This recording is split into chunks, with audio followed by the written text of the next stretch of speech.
Garden tractor. No, zero turn. Find out which one comes out on top. Stay tuned.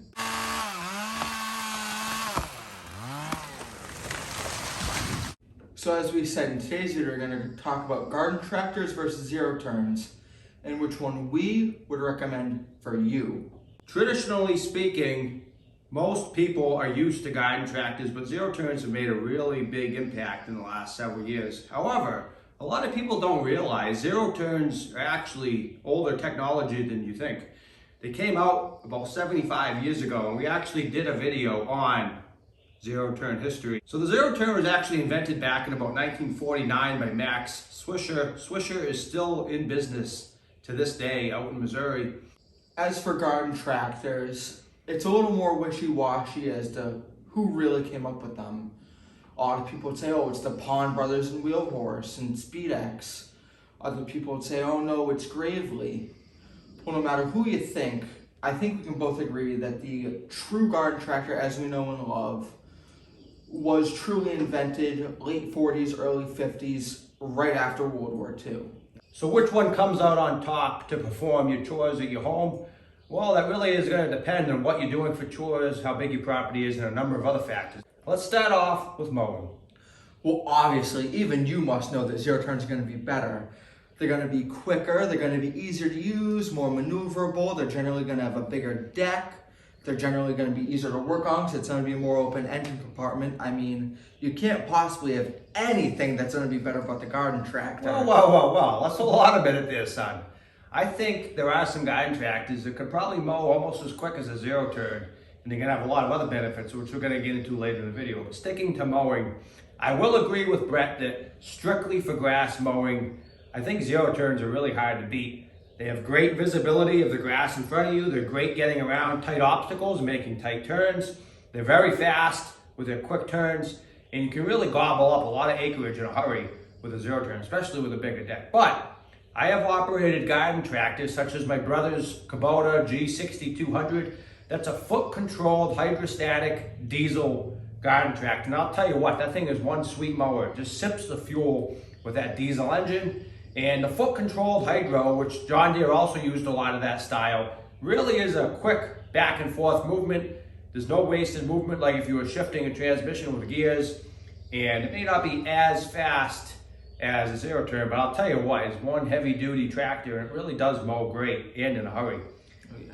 And I'll also say, if you're going by the quality of cut, I think it's really hard to beat a vintage Simplicity garden tractor. They're well known for their quality of cut. It just leaves a plush carpet-like finish on your lawn. Well, yeah, I mean, when we were gonna get a lawnmower, my stepdad would say, let's just go to Home Depot, whatever, get a little cheap John Deere, whatever. And I'm like, no, if you want the best quality cut for your lawn, you buy a Simplicity. And we bought a Simplicity. With that said, you can get striping kits for most zero turns. I believe this Aaron's, I always say Ariens, and people correct me and say it's Aaron's. So this Aaron's XD52 Icon does offer a striping kit. I don't own one, but I do believe they offer it for this model, as do most zero turn manufacturers.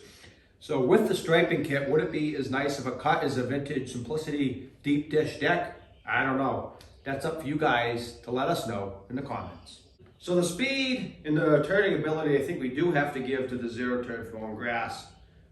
As far as other things, I think there are some things you might want to consider. One of those is going to be, depending on how sharp you turn and the quality of your turf, your grass, what's under your grass, etc., you can rip it up pretty easily making those tight turns on these zero turn mowers, which I don't find to be the case nearly as often with a quality heavy duty garden tractor, because A, you're not turning nearly as sharply, and B, the garden tractors weigh a lot more. They have bigger tires, and you can add wheel weights to the back, so you have a lot more traction, which is probably going to be better, truthfully, on hills than these lighter duty residential zero turns.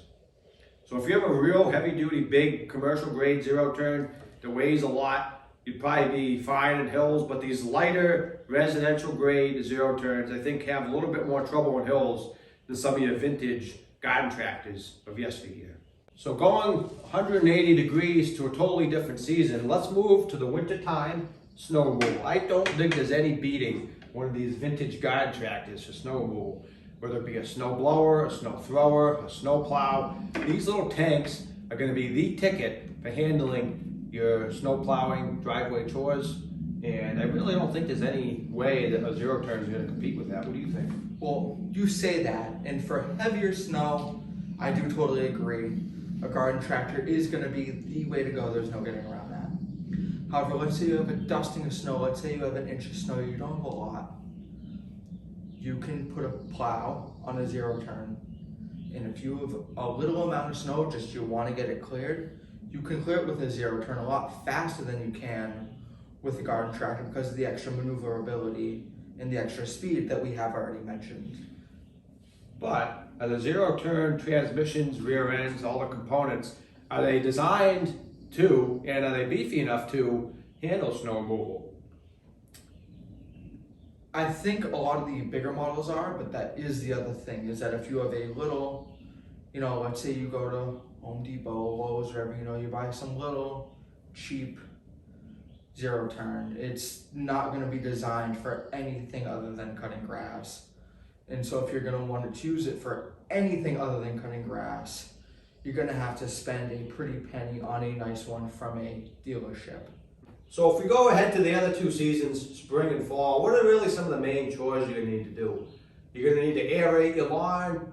You may need to drag behind, little implements to spread out seed or maybe to spread out different things. I think you could tow those lighter duty items probably just fine with a zero turn.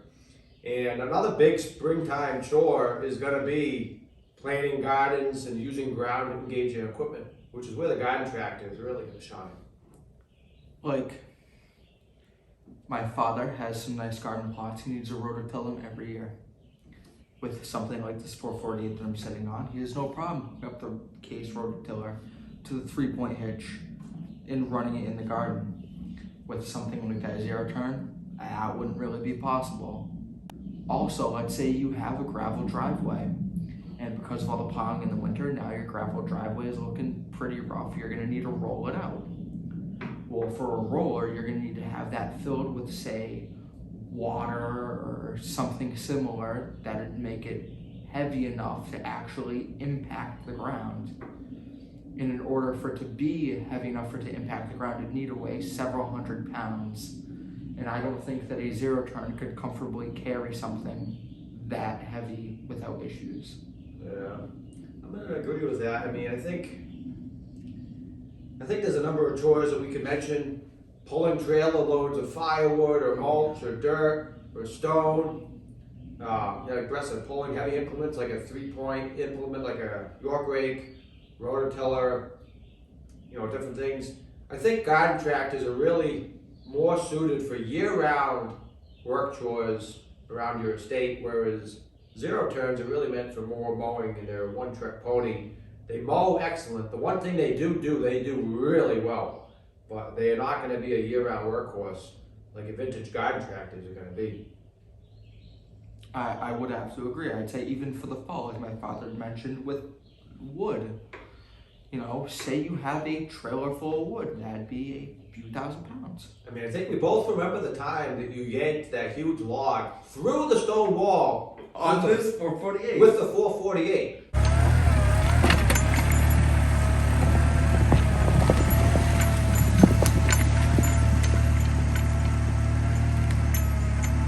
You are not doing that with this zero turn. Maybe there's a zero turn out there that could do that. I've never owned one. I haven't seen any that I would consider doing that job with, but we were deep in the woods here in the Build a Lot forest, and Brett pulled that maple log through the stone wall with a 2-wheel drive case 448 garden tractor like it was nobody's business. And if you want to see that video, please click up here and check it out. But garden tractors are one tough little unit compared to zero turns, at least in my opinion. So let's move on to some more fall chores. So we did talk about wood already. However, let's talk about leaf cleanup. And with leaf cleanup, I think this is going to be another area that the zero turn is going to shine. Assuming you have a bagger on it like we do with this Aaron's Icon XD52. And that's because all you really need for a leaf cleanup is going to be a mower deck and a bagger. which you're probably already going to have for mowing your grass. Not Yes. everyone uses Bagger. bagger Yes. systems. Some people will mulch their leaves with mulching blades, or they'll mulch their grass. So that's another option. But yeah, and because this is the quicker mower, it would then be the quicker leaf collector too, simply based on cross elimination that it's the same torque pretty much. But to play devil's advocate, son, garden tractors do also often have great leaf collection systems. Like I know for the Simplicity Sunstar over there, I have a power bagger which runs off of a pulley off of the mowing deck, and that thing really works well too. It has a little cart that you can trail behind the tractor to pick up leaves, and it works pretty good. So let's move on to our final thoughts. What are our final thoughts? Well, I think if you only want one machine that can do everything, especially if you live in a climate here like in New England where you get 4 distinct seasons, I think you're going to be hard pressed to beat a vintage garden tractor. You can mow your grass, you can do your leaf cleanup, you can do your snow removal, you can pull trailers, you can plant your garden in the spring and get that prepared. This is a year-round workhorse designed to do a multitude of chores. However, if you live in a warmer climate, or if you have other means of doing snow removal and those other chores, like say a work truck, you have a 4-wheeler or something of Or the a sort. walk-behind snowblower. Even that, yes. Then I do think that a zero turn would be better for you, because for mowing your lawn, it is going to be quicker and easier to use. And I think you could save quite a bit of time over the course of a mowing season Yes. using a zero turn versus a garden tractor. I think most garden tractors are going to have maybe around a 4-foot deck or a 48-inch deck. A lot of your zero turns might have 50, 52, 54, 60. So not only is your deck probably going to be bigger than most garden tractors, but it's also going to be a lot faster. So if you have a big lawn, let's say your lawn's around an acre like ours, you could probably save maybe 20 minutes, maybe 30 minutes every time you mow. If you do that once a week over the course of an entire summer and fall and a little bit of the spring, you could really be talking about hours and hours of time saved over the course of a season. Yeah. So ultimately, it's up to you. Let us know in the comments, what do you prefer, a zero turn or a garden tractor, and why? And also, let us know if there's any other topics or videos you'd like to see in these Tractor Talk series, and we'll do our best to get to them. Until next time, have a good one, friends.